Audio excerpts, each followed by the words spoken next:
Hello, everybody. How are you? Today is Thursday, the 12th of February, and you can tell from the light in the background that it's a bit brighter today.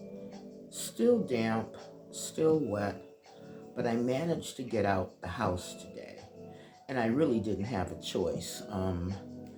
It was time to get my eyebrows waxed. Except when I got there, the little lady who does it explained that the wax machine was broken. And she said, I'm getting a new one, but it will take half an hour. You are welcome to wait, or I can thread them. Dude, getting my eyebrows threaded costs £2 less than having them waxed. And I used to do that to save the money. But that shit hurts, y'all. So I was like, okay, I'll just wait. So I'm sitting there and I played a game on my phone while I'm waiting for like 90 seconds. And then I went, okay, let's just do the threading. So she did it, and astonishingly, for the first time ever, it didn't hurt. And she kept saying her English is poor. I don't know how this woman runs this business. She's been there for years, but her English is really bad. But she's very good, waxing or threading. So she kept asking me, you okay? Does it hurt? And surprisingly, it didn't hurt as bad as it did previous times when I got it threaded. So after that, I decided I would go to the library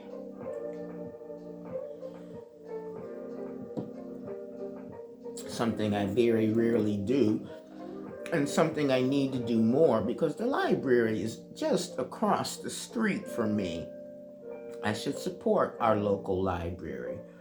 So I went in there and checked out 3 books, and then I came back home and just chilled. In the background, you can hear my favorite YouTube music channel, Chill Hop. And I watched a couple more episodes. I'm watching Mr. Mercedes at the moment, and it's based on the Stephen King book. And I'm watching it because I've been a Stephen King fan since the very first book he put out.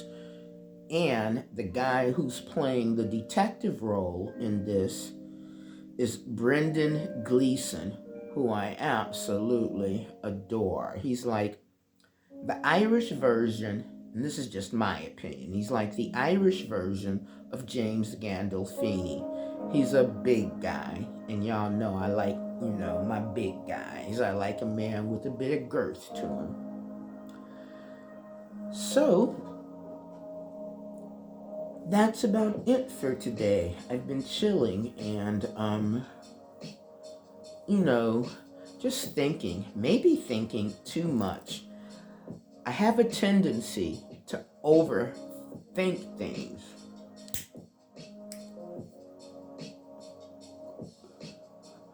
And after watching that movie yesterday, the one I reviewed, I've been thinking a lot, about love.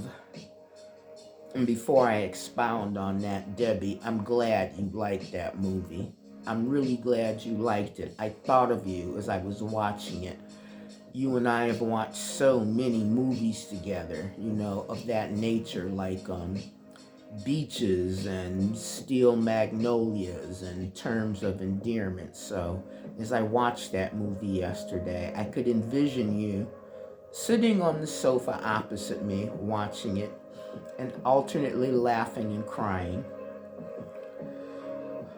So, as yesterday's movie was about love, and it was good, I have been thinking since yesterday about love. the various kinds of love that exist.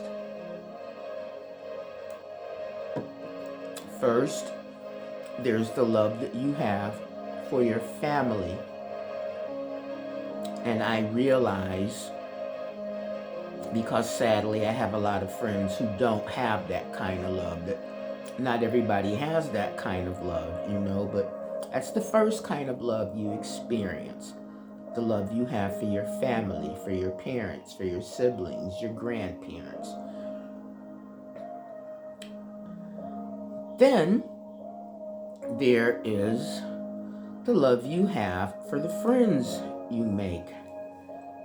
I am lucky in that respect because I have friends that I have had for over 60 years. I've known them literally since pre-kindergarten. And that makes me blessed. I don't have to explain things to them. They don't have to explain things to me. And there's only been one of my childhood friends that we had a serious misunderstanding, which we resolved it. Let's just put it like that. So then there's the love you have if you're a parent and you have kids. I don't have children. I have what I've always called surrogate children, having worked in education for the majority of my life. So many of the kids that I've been involved with as far back as the 90s, they are still in my life. And that's nice. And then there's the love you have for your partner. And by that I mean your significant other, your husband, your wife, whether you're gay or straight. That's a really important love. And that's what makes me a hopeless romantic, because I've always wanted that. But I could never quite get it.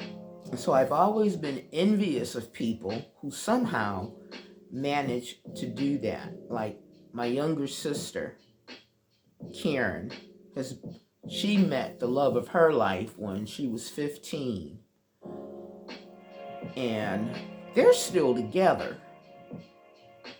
And I don't know how they did that. And then there's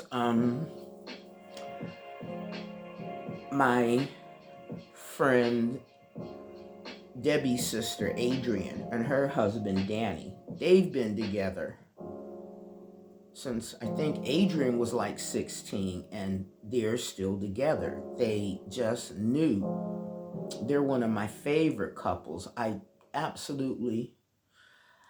to them maybe, once a year at Christmas, around New Year's. Debbie will call me and the whole family will be there. I grew up with Debbie and we'll be talking and stuff. And what they have is just so awesome. And then there's my friends, Kit and Aaron, 40 plus years. And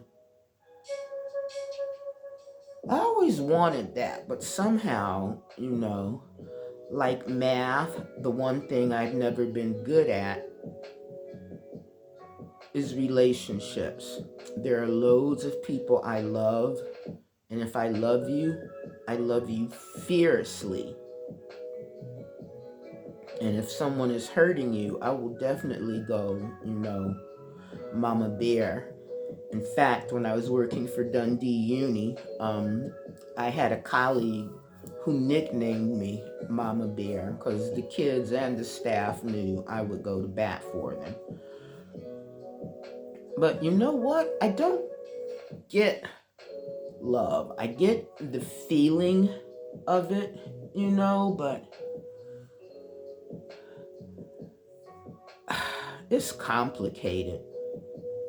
So people who can make it work, I ain't wearing a hat, but I'll tip my hat to you.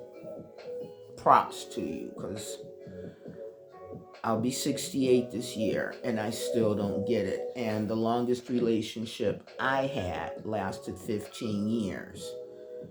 And luckily, I'm still friends with the guy, but it just sometimes love just goes away. And it doesn't have to be a big, messy, nasty bust up. Sometimes it just goes. My question is, where does it go? And how do you keep it from going?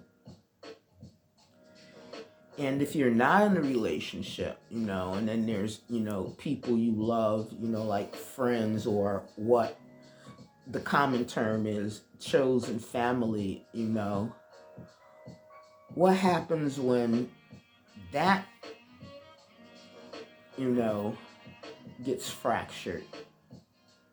Specifically, if it's fractured because of a mistake you made, how do you repair that? How do you fix it? Sometimes I think it would be a lot simpler to not love people at all. Plus, I have a tendency, and I have a lot of friends who do this too, to put people on pedestals. So, to my friends, and y'all know who you are, I'm not going to name you, who still have me on that pedestal, take me down. It's a hard thing to bear as you get older. And that's it. Those are just some random thoughts I was having on this Thursday, and I have unloaded them. And now I am going to go and order some McDonald's. It's lunchtime. I'm ready for some McDonald's. So, you guys have a really good day, all of you. And please, as always, stay safe and live well, because I really do care about all of you. It means a lot to me that you tune in to my channel. So, talk to you soon. Bye for now.